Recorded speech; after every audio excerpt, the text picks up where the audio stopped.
Hi ಸ್ನೇಹಿತರೆ, ಮತ್ತೊಮ್ಮೆ ನಿಮಗೆ ಆಡಿಟಿ ಯೂಟ್ಯೂಬ್ ಚಾನಲ್ಗೆ ಸ್ವಾಗತ. ಸ್ನೇಹಿತರೆ, ಇವತ್ತಿನ ವಿಡಿಯೋದಲ್ಲಿ ನಾವು ರೇವ್ ಮ್ಯಾಚಿಂಗ್ ಅಂದರೆ ಏನು ಅಂತ ಅರ್ಥ ಮಾಡ್ಕೊಳ್ಳೋಣ. ಒಂದು ಲೈವ್ ಡ್ರೈವಿಂಗ್ ಮುಖಾಂತರ ನಾನು ನಿಮಗೆ ಎಕ್ಸ್ಪ್ಲೈನ್ ಮಾಡ್ತೇನೆ. ಇದು ಆ್ಯಕ್ಚುಲಿ ಬಂದ್ಬಿಟ್ಟು ಒಂದು ಪ್ರೋ ಲೆವೆಲ್ ಡ್ರೈವರ್ ಏನಿದೆ, ಅಂದರೆ ಎಕ್ಸ್ಪೀರಿಯನ್ಸ್ ಡ್ರೈವರ್ ಏನಿದೆ, ಅವರಿಗೆ ಇದು ಚೆನ್ನಾಗಿ ಗೊತ್ತಿರುತ್ತೆ. ರೇವ್ ಅಂದ್ರೇನು, ಅದನ್ನು ಯಾವ ರೀತಿಯಾಗಿ ಮ್ಯಾಚ್ ಮಾಡೋದು, ಹಾಗೆ ನಮ್ಮ ಗಾಡಿಯ ಡ್ರೈವಿಂಗ್ನಲ್ಲಿ ಇದು ಯಾವ ರೀತಿಯಾಗಿ ರಿಲೇಟೆಡ್ ಆಗಿದೆ, ಅದನ್ನು ಯಾವ ರೀತಿಯಾಗಿ ನಾವು ಕರೆಕ್ಟಾಗಿ ಅಂಡರ್ಸ್ಟ್ಯಾಂಡ್ ಮಾಡ್ಕೊಂಬಿಟ್ಟು ನಮ್ಮ ಗಾಡಿಯ ಡ್ರೈವಿಂಗನ್ನು ಇನ್ನೂ ಸ್ಮೂತ್ ವೇಯಲ್ಲಿ ಹಾಗೆ ಒಂದು ಪರ್ಫೆಕ್ಟ್ ವೇಲಿ ನಾವು ಡ್ರೈವ್ ಮಾಡ್ಬೋದು ಅನ್ನೋದನ್ನು ಒಂದು ಪ್ರಾಕ್ಟಿಕಲ್ ಡ್ರೈವಿಂಗ್ ಮಾಡಿ ನಿಮಗೆ ಎಕ್ಸ್ಪ್ಲೈನ್ ಮಾಡ್ತೀನಿ. ಸ್ನೇಹಿತರೆ, ವಿಡಿಯೋ ಸ್ಟಾರ್ಟ್ ಮೊದಲು ನೀವು ನಮ್ಮ ಚಾನಲ್ಗೆ ಏನಾದರೂ ಹೊಸದಾಗಿದ್ದರೆ ಅಂದರೆ ಈ ಚಾನಲ್ನ ತಪ್ಪದೆ ಸಬ್ಸ್ಕ್ರೈಬ್ ಮಾಡಿಕೊಳ್ಳಿ, ಹಾಗೆ ಜೊತೆ ಕಾಣೋ ಬೆಲ್ ಐಕನ್ನ ಆನ್ ಮಾಡಿಟ್ಕೊಳ್ಳಿ. ಇದರಿಂದ ಏನಾಗುತ್ತೆ, ನಾನು ಮಾಡಿದ ಎಫರ್ಟ್ ಬಂದ್ಬಿಟ್ಟು ಡೈರೆಕ್ಟ್ ನಿಮ್ಮ ಮೊಬೈಲ್ಗೆ ರೀಚ್ ಆಗುತ್ತೆ. ಸ್ನೇಹಿತರೆ, ರೇವ್ ಮ್ಯಾಚಿಂಗ್ ಅಂದರೆ ಏನು ಅನ್ನೋದನ್ನ ಅರ್ಥ ಮಾಡ್ಕೊಳ್ಳೋಕೆ ಮೊದಲೇ ನಾವು ಫಸ್ಟ್ ರೇವ್ ಅಂದ್ರೆ ಏನು, ಹಾಗೆ ನೆಕ್ಸ್ಟ್ ಬಂದ್ಬಿಟ್ಟು ಮ್ಯಾಚಿಂಗ್ ಅಂದ್ರೆ ಏನು. ಸೊ ಇವೆರಡನ್ನು ನಾವು ಎರಡು ವರ್ಡ್ ಏನಿದೆ ಅದನ್ನು ನಾವು ಬೇರೆ ಬೇರೆಗೆ ಅರ್ಥ ಮಾಡ್ಕೊಳ್ಳೋಣ. ಫಸ್ಟ್ ಬಂದ್ಬಿಟ್ಟು ರೇವ್ ಅಂದ್ರೆ ಏನು, ಹಾಗೆ ನೆಕ್ಸ್ಟ್ ಬಂದ್ಬಿಟ್ಟು ಮ್ಯಾಚಿಂಗ್ ಅಂದ್ರೆ ಏನು. ಓಕೆನಾ. ರೇವ್ ಅರ್ಥ ಬಂದ್ಬಿಟ್ಟು ರೆವಲ್ಯೂಷನ್ ಅಥವಾ ರೊಟೇಷನ್. ಓಕೆನಾ. ಸೊ ನಮ್ಮ ಎಂಜಿನ್ ಬಂದ್ಬಿಟ್ಟು, ಎಂಜಿನ ಕ್ರಾಂಕ್ ಶಾಫ್ಟ್ ಬಂದ್ಬಿಟ್ಟು ಯಾವ ಸ್ಪೀಡಲ್ಲಿ ರೊಟೇಟ್ ಆಗ್ತಿದೆ ಅನ್ನೋದು ಬಂದ್ಬಿಟ್ಟು ರೆವಲ್ಯೂಷನ್ ಅಥವಾ ರೊಟೇಷನ್ ಪರ್ ಮಿನಿಟ್. ಇದಕ್ಕೆ ನಾವು ರೆವಲ್ಯೂಷನ್ ಅಂತ ಹೇಳ್ತೀವಿ, ರೈಟ್. ಸೊ ಅದು ಮ್ಯಾಚಿಂಗ್ ಅಂತ ಹೇಳಿದ್ರೆ, ಮ್ಯಾಚಿಂಗ್ ಬಂದ್ಬಿಟ್ಟು ನಮ್ಮ ಗೇರ್, ಅಂದರೆ ನಮ್ಮ ಗೇರ್ ಬಂದ್ಬಿಟ್ಟು ಯಾವ ಸ್ಪೀಡಲ್ಲಿ ಯಾವ ಗೇರ್ ಇದೆ, ಅಂದರೆ ನಮ್ಮ ಎಂಜಿನ ಸ್ಪೀಡ್ ಎಷ್ಟಿದೆ ಅದಕ್ಕೆ ತಕ್ಕ ಹಾಗೆ ನಾವು ಗೇರ್ ಸಹ ಎಂಗೇಜ್ ಮಾಡ್ಕೋಬೇಕು. ಇದಕ್ಕೆ ಬಂದ್ಬಿಟ್ಟು ನಾವು ಮ್ಯಾಚಿಂಗ್ ಅಂತ ಹೇಳ್ತೇವೆ. ಓಕೆನಾ.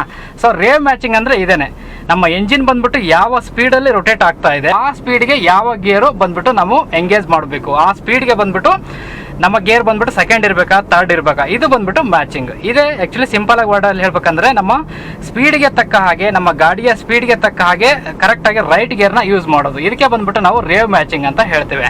ಟೆಕೋಮೀಟರ್ ನೀವೇನು RPM ನೋಡ್ತಿರ್ತೀರ, 1000, 2000, 3000 ಅಂತ ಇರುತ್ತೆ. ಸೊ 2000 RPM ಇದೆ ಅಂತ ಹೇಳಿದ್ರೆ ಒಂದು ಸೆಕೆಂಡಲ್ಲಿ ಬಂದ್ಬಿಟ್ಟು ಎಂಜಿನ್ನ ಕ್ರಾಂಕ್ ಶಾಫ್ಟ್ ಬಂದ್ಬಿಟ್ಟು 2000 ಟೈಮ್ಸ್ ಬಂದ್ಬಿಟ್ಟು ಅದು ರೊಟೇಟ್ ಆಗ್ತಿದೆ ಅಂತ ಅರ್ಥ. ಓಕೆನಾ. ಸೊ ಆ ಸ್ಪೀಡ್ಗೆ ತಕ್ಕ ಹಾಗೆ ನಮ್ಮ ಗೇರ್ ಬಂದ್ಬಿಟ್ಟು ಮ್ಯಾಚ್ ಮಾಡಬೇಕು, ನಮ್ಮ ಗೇರ್ ಬಂದ್ಬಿಟ್ಟು ಎಂಗೇಜ್ ಮಾಡಬೇಕು. ಓಕೆ. ಸೊ ಇದು ಬಂದ್ಬಿಟ್ಟು ಆ್ಯಕ್ಚುಲಿ ರೇವ್ ಮ್ಯಾಚಿಂಗ್ ಅಂತ ಹೇಳ್ತೇವೆ.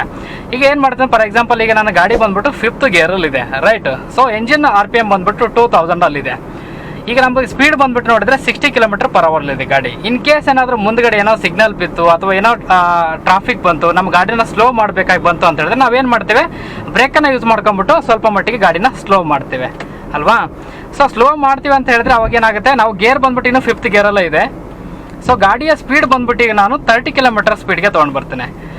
ಸೊ ಈಗ 30 km ಸ್ಪೀಡ್ಗೆ ಬಂದ ತಕ್ಷಣ ನಾವು ಗೇರ್ ಯಾವ ರೀತಿಯಾಗಿ ಡೌನ್ ಮಾಡ್ಬೇಕಂತ ಹೇಳಿದ್ರೆ, ನಾವು 3rd ಗೇರ್ಗೆ ಎಂಗೇಜ್ ಮಾಡ್ಕೋಬೇಕು ಅಲ್ವಾ. ಸೊ ಈಗ ನಾವು 4th ಗೇರ್ಗೆ ಎಂಗೇಜ್ ಮಾಡಿದ್ವಿ ಅಂತ ಹೇಳಿದ್ರೆ ಅದು ಬಂದ್ಬಿಟ್ಟು ರೇವ್ ಮ್ಯಾಚ್ ಆಗೋದಿಲ್ಲ. ಫಸ್ಟ್ ಗೇರ್ ಬಂದ್ಬಿಟ್ಟು 0 km/h ಸ್ಟಾರ್ಟ್ ಆಗಿಬಿಟ್ಟು ಸೊ 10 to 15 ಅಥವಾ 20ವರೆಗೂ. ಸೊ 20 km ರೀಚ್ ಆದ ತಕ್ಷಣ ನಮ್ಮ ಗಾಡಿ ಬಂದ್ಬಿಟ್ಟು ನಾವು ಸೆಕೆಂಡ್ ಗೇರ್ಗೆ ಎಂಗೇಜ್ ಮಾಡ್ಕೋಬೇಕು. ನೆಕ್ಸ್ಟ್ 30 km/h ಸ್ಪೀಡಿಗೆ ಬಂತ ಹೇಳಿದ್ರೆ ನಮ್ಮ ಗಾಡಿ ಗೇರ್ ಬಂದ್ಬಿಟ್ಟು 3rd ಗೇರ್ಗೆ ಎಂಗೇಜ್ ಮಾಡಬೇಕು.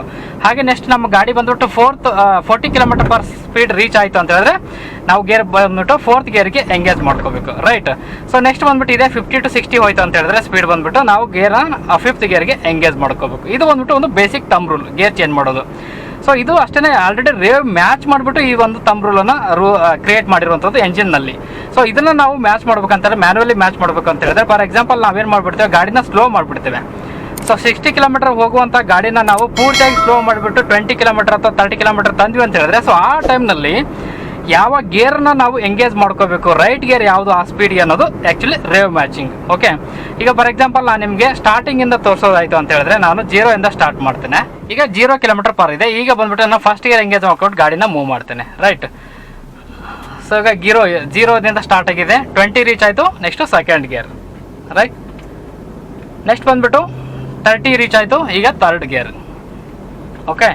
ಈಗ ನಾನು 30 km ಸ್ಪೀಡಿಗೆ 3rd ಗೇರ್ ಎಂಗೇಜ್ ಮಾಡ್ಕೊಂಬಿಟ್ಟು ಡ್ರೈವ್ ಮಾಡ್ತಾ ಇದ್ದೇನೆ. ಬಟ್ ಈಗ ನಾನು ಸ್ಪೀಡ್ ಬಂದ್ಬಿಟ್ಟು, ಈಗ ಇನ್ನು ಗಾಡಿ ಬಂದ್ಬಿಟ್ಟು 3rd ಗೇರಲ್ಲ ಇದೆ, ರೈಟ್. ಸೊ ಸ್ಪೀಡ್ ಬಂದ್ಬಿಟ್ಟು 60 km ರೀಚ್ ಆಯಿತು. ಸೊ ಇವಾಗ ನಾನು ಏನು ಮಾಡಬೇಕು, 5th ಗೇರ್ಗೆ ಎಂಗೇಜ್ ಮಾಡ್ತೇನೆ ಡೈರೆಕ್ಟಾಗಿ. ಯಾಕೆ ಅಂತ ಹೇಳಿದ್ರೆ ಆಲ್ರೆಡಿ ನಮ್ಮ ರೇವ್ ಏನಿದೆ ಅದು ರೀಚ್ ಆಗಿದೆ, 5th ಗೇರ್ನ ಸ್ಪೀಡ್ ಏನಿದೆ ಆ ಸ್ಪೀಡ್ಗೆ ರೀಚ್ ಆಗಿದೆ ನಮ್ಮ ರೆವಲ್ಯೂಷನ್, ಅಂದರೆ ನಮ್ಮ ಎಂಜಿನ ಸ್ಪೀಡ್ ಬಂದ್ಬಿಟ್ಟು ಆ ಸ್ಪೀಡ್ಗೆ ರೀಚ್ ಆಗಿದೆ, ಅಷ್ಟು ಸ್ಪೀಡಾಗಿ ರೊಟೇಟ್ ಆಗ್ತಾ ಇದೆ. ಸೊ ಆ ಟೈಮ್ನಲ್ಲಿ ನಾವು 3rd ಇಂದ 4th ಗೇರ್ಗೆ ಹಾಕಿದರೆ ಆ್ಯಕ್ಚುಲಿ ನಮ್ಮ ಗಾಡಿ ಬಂದ್ಬಿಟ್ಟು ಜರ್ಕ್ ಹೊಡೆಯುತ್ತೆ. ಅಂದರೆ ಎಂಜಿನ ಸ್ಪೀಡ್ ಬಂದ್ಬಿಟ್ಟು ಜಾಸ್ತಿ ಇದೆ, ಬಟ್ ನಮ್ಮ ಗೇರ್ ಬಂದ್ಬಿಟ್ಟು ನಾವು ಲೋ ಸ್ಪೀಡಿಗೆ ಎಂಗೇಜ್ ಮಾಡ್ತಾ ಇದ್ದೀವಿ. ಅವಾಗ ಏನಾಗ್ತದೆ ಅಂದರೆ ನಮ್ಮ ಗಾಡಿ ಬಂದ್ಬಿಟ್ಟು ಜರ್ಕ್ ಹೊಡೆಯುತ್ತೆ, ಹಾಗೆ ಎಂಜಿನ್ ಸ್ಪೀಡು ನಮ್ಮ ಗಾಡಿ ಸ್ಪೀಡ್ಗೂ ಮ್ಯಾಚ್ ಆಗಲ್ಲ ಗೇರ್ಗೂ. 60ಗೆ ಬಂತು 30 ಕಿಲೋಮೀಟರ್ ಸ್ಪೀಡಲ್ಲಿ ಇದ್ದಾಗ ಥರ್ಡ್ ಗೇರಲ್ಲಿ ಎಂಗೇಜ್ ಮಾಡಿದ್ದಾಗ ನಾವು ಸ್ವಲ್ಪ ಮಟ್ಟಿಗೆ ಸ್ಪೀಡ್ ಗೇನ್ ಮಾಡಿಬಿಟ್ಟು ಅಂದರೆ 50 to 60ವರೆಗೂ ಬಂದ್ವಿ ಅಂತ ಹೇಳಿದ್ರೆ ಆ ಟೈಮ್ನಲ್ಲಿ ನಾವು ಥರ್ಡಿಂದ ಡೈರೆಕ್ಟಾಗಿ 5th ಗೇರ್ಗೆ ಎಂಗೇಜ್ ಮಾಡಬೇಕು. ಇದು ಆ್ಯಕ್ಚುಲಿ ರೇವ್ ಮ್ಯಾಚಿಂಗ್. ಓಕೆ, ಈಗ ಮಾಡ್ತೀನಿ 30 ಕಿಲೋಮೀಟರ್ ಸ್ಪೀಡ್ಗೆ ತೊಗೊಂಡು ಬರ್ತೀನಿ. ಓಕೆ, ಸೊ 30 ಕಿಲೋಮೀಟರ್ ಸ್ಪೀಡ್ಗೆ ತೊಗೊಂಡು ಬಂದಾಗ ನಮ್ಮ ಗಾಡಿ ಬಂದ್ಬಿಟ್ಟು 5th ಗೇರಲ್ಲಿದೆ. ಈಗ ನಾವು ಯಾವ ಗೇರ್ಗೆ ಎಂಗೇಜ್ ಮಾಡಬೇಕು? 3rd ಗೇರ್ಗೆ ಎಂಗೇಜ್ ಮಾಡಬೇಕು, 4th ಗೇರ್ಗೆಲ್ಲ. ಸೊ ಇದು ರೇವ್ ಮ್ಯಾಚಿಂಗ್. ಅಂದರೆ ಸ್ಪೀಡ್ ಬಂದ್ಬಿಟ್ಟು ಎಂಜಿನ ಸ್ಪೀಡ್ ಏನಿದೆ 30 km/h ಸ್ಪೀಡ್ಗಿದೆ, ನಾವು ಗೇರ್ನು ಸಹ ಅದೇ ರೀತಿಯಾಗಿ ಮ್ಯಾಚ್ ಮಾಡ್ಬೇಕು. ಅಂದರೆ ಅದೇ ಗೇರ್ ಆ ಸ್ಪೀಡ್ಗೆ ಯಾವ ಗೇರ್ ಮ್ಯಾಚ್ ಆಗುತ್ತೆ ಆ ಗೇರ್ನಲ್ಲಿ ನಾವು ಎಂಗೇಜ್ ಮಾಡ್ಕೋಬೇಕು. 5th-ಇಂದ 4th ತರಬಾರ್ದು, 4th ಆಮೇಲೆ ನಾವು 3rd ಹಾಕ್ತೀವಿ ಅಂತ ಆ ರೀತಿಯಾಗಿ ಮಾಡಬಾರ್ದು. ಅವಾಗ ಏನಾಗ್ತದೆ ಅಂದರೆ ರೇವ್ ಮ್ಯಾಚಿಂಗ್ ಆಗೋದಿಲ್ಲ. ಓಕೆನಾ? ಈಗ ನಾನು 5th ಗೇರಲ್ಲಿ ಇದ್ದೀನಿ. ಈಗ ಏನಾದರೂ ನಾನು ಡೌನ್ ಶಿಫ್ಟ್ ಮಾಡಬೇಕಾಗಿತ್ತು ಅಂತ ಹೇಳಿದ್ರೆ, ಫಾರ್ ಎಕ್ಸಾಂಪಲ್ ಸ್ಪೀಡನ್ನು ನೋಡ್ತೀನಿ. ಅಂದರೆ ನಮ್ಮ ಎಂಜಿನ್ ಬಂದ್ಬಿಟ್ಟು ಎಷ್ಟು ಸ್ಪೀಡಲ್ಲಿ ಮೂವ್ ಆಗ್ತಾ ಇದೆ, ರೊಟೇಟ್ ಆಗ್ತಾ ಇದೆ ಅನ್ನೋದನ್ನ ನಾನು RPM ಮುಖಾಂತರ ನೋಡ್ಬೋದು. ಹಾಗೆ ಇಲ್ಲಿ ಸ್ಪೀಡೋಮೀಟರ್ ಇದೆ, ಅದ್ರ ಮುಖಾಂತರ ಸಹ ನೋಡ್ಬೋದು. ಈಗ ಬಂದ್ಬಿಟ್ಟು ನಾನು ಎಕ್ಸಲೇಟರ್ ಪೆಡಲಿಂದ ಕಾಲ್ ತೆಗೆದಾಗ ನಮ್ಮ ಗಾಡಿಯ ಸ್ಪೀಡ್ ಬಂದ್ಬಿಟ್ಟು ಆಟೋಮೆಟಿಕ್ ಆಗಿ ಡೌನ್ ಆಗುತ್ತೆ. ಈಗ 40 km ಸ್ಪೀಡಿಗೆ ಬಂತು. ಅವಾಗ ಏನಾಗುತ್ತೆ, ನಾನು 5th ಗೇರಲ್ಲೇ ನಾನು ಎಕ್ಸಲೇಟರ್ ಯೂಸ್ ಮಾಡಿದೆ ಅಂತ ಹೇಳಿದ್ರೆ ನಮ್ಮ ಗಾಡಿ ಬಂದ್ಬಿಟ್ಟು ಸ್ಟ್ರಗಲ್ ಆಗುತ್ತೆ. ಅಂದರೆ ಬಂದ್ಬಿಟ್ಟು ವೈಬ್ರೇಟ್ ಆಗುತ್ತೆ, ಅಂದರೆ ಅದು ಮೂವ್ ಆಗೋದಕ್ಕೆ ಸ್ವಲ್ಪ ಮಟ್ಟಿಗೆ ಸ್ಟ್ರಗಲ್ ಆಗುತ್ತೆ. ಆ್ಯಕ್ಚುಲಿ ರೇವ್ ಮ್ಯಾಚಿಂಗ್ ಆಗಲ್ಲ. ಓಕೆನಾ? ಈಗ ಸ್ಪೀಡ್ ನೋಡಿದ್ರೆ ನನಗೆ 40 km ಕಡಿಮೆ ಬಂತು ಅಂತ ಹೇಳಿದ್ರೆ ನಾನು ಸ್ವಲ್ಪ ಬ್ರೇಕ್ ಯೂಸ್ ಮಾಡ್ಕೊಂಡು ಸ್ಪೀಡನ್ನು ಕಡಿಮೆ ಮಾಡ್ತೇನೆ. 5th ಗೇರಲ್ಲಿದೆ. ಈಗ ನಾನು 20 km ಸ್ಪೀಡ್ಗೆ ತೊಗೊಂಡು ಬರ್ತೀನಿ. ಓಕೆನಾ? ಬ್ರೇಕನ್ನು ಯೂಸ್ ಮಾಡ್ಕೊಂಡ್ಬಿಟ್ಟು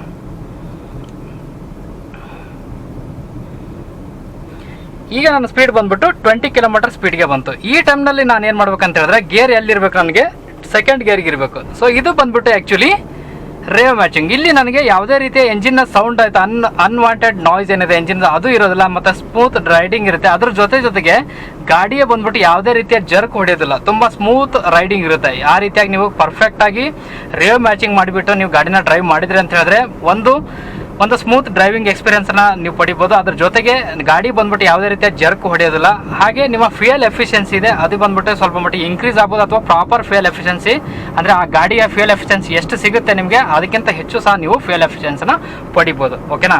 ಸೊ ಇಷ್ಟೇ ಸಿಂಪಲ್ ರೇವ್ ಮ್ಯಾಚಿಂಗ್ ಅಂತ ಹೇಳಿದ್ರೆ ಸ್ಪೀಡ್ಗೆ ತಕ್ಕ ಹಾಗೆ ಗೇರ್ನ ಮ್ಯಾಚ್ ಮಾಡೋದು, ಇದೇ ರೇವ್ ಮ್ಯಾಚಿಂಗು. ನಮ್ಮ ಎಂಜಿನ್ ಬಂದ್ಬಿಟ್ಟು ಎಷ್ಟು ಸ್ಪೀಡಲ್ಲಿ ರೊಟೇಟ್ ಆಗ್ತಾ ಇದೆ, ಎಂಜಿನ ಕ್ರಾಂಕ್ ಶಾಫ್ಟ್ ಬಂದ್ಬಿಟ್ಟು 1 ಮಿನಿಟಲ್ಲಿ ನಿಮ್ಗೆ ಎಷ್ಟು ಸ್ಪೀಡಲ್ಲಿ ರೊಟೇಟ್ ಆಗ್ತಾ ಇದೆ, ಸೊ ಅದು ಬಂದ್ಬಿಟ್ಟು ರೇವ್ ಅಥವಾ ರೆವಲ್ಯೂಷನ್ ಅಥವಾ ರೊಟೇಷನ್. ಸೊ ಅದಕ್ಕೆ ತಕ್ಕ ಹಾಗೆ ನೀವು ಗೇರನ್ನು ಮ್ಯಾಚ್ ಮಾಡಬೇಕು, ಇದೇ ರೇವ್ ಮ್ಯಾಚಿಂಗ್. ಎಕ್ಸ್ಪೀರಿಯನ್ಸ್ ಡ್ರೈವರ್ ಏನು ಮಾಡ್ತಾರೆ, ಗೇರ್ ಸ್ಕಿಪ್ ಮಾಡ್ತಿರ್ತಾರೆ. ಅಂದರೆ 3rd ಗೇರಿಂದ 5th ಗೇರ್ಗೆ ಎಂಗೇಜ್ ಮಾಡ್ತಿರ್ತಾರೆ ಡೈರೆಕ್ಟಾಗಿ. ಸೊ ಅವ್ರು ಏನು ಮಾಡ್ತಾರೆ ಅಂತ ಹೇಳಿದ್ರೆ ಆ್ಯಕ್ಚುಲಿ ರೇವ್ ಮ್ಯಾಚಿಂಗ್ ಮಾಡಿ ಸ್ಕಿಪ್ ಮಾಡ್ತಿರ್ತಾರೆ. ಅವ್ರು ಸುಮ್ಮನೆ ಆ್ಯಕ್ಚುಲಿ ಸ್ಕಿಪ್ ಮಾಡ್ತಿರೋದಿಲ್ಲ. ಈ ರೀತಿಯಾಗಿ ಕರೆಕ್ಟಾಗಿ ಅವರು ರೇವ್ ಮ್ಯಾಚಿಂಗ್ ಮಾಡ್ಕೊಂಡ್ಬಿಟ್ಟು ಆ ಸ್ಪೀಡ್ಗೆ ತಕ್ಕಾಗೆ ಕರೆಕ್ಟ್ ಗೇರ್ ಎಂಗೇಜ್ ಮಾಡ್ಕೋಕೋ ಕಾರಣದಿಂದ ಅವರು 3rd-ಇಂದ 5th ಗೇರ್ಗೆ ಎಂಗೇಜ್ ಮಾಡ್ತಿರ್ತಾರೆ. ಓಕೆನಾ?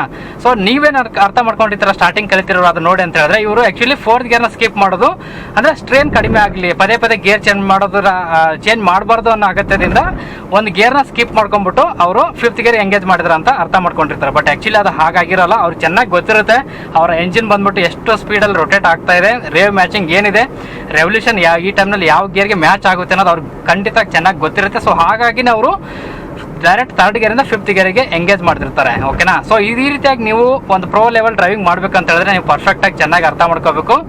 ರೇವ್ ಅಂದ್ರೇನು, ರೆವಲ್ಯೂಷನ್ ಅಂದ್ರೆ ಏನು, ಅದನ್ನು ಯಾವ ರೀತಿಯಾಗಿ ನಾವು ಕರೆಕ್ಟ್ ಗೇರ್ ಎಂಗೇಜ್ ಮಾಡೋದ್ರ ಮೂಲಕ ನಾವು ಅದಕ್ಕೆ ಮ್ಯಾಚ್ ಮಾಡ್ಬೋದು ಅನ್ನೋದನ್ನ. ಓಕೆನಾ?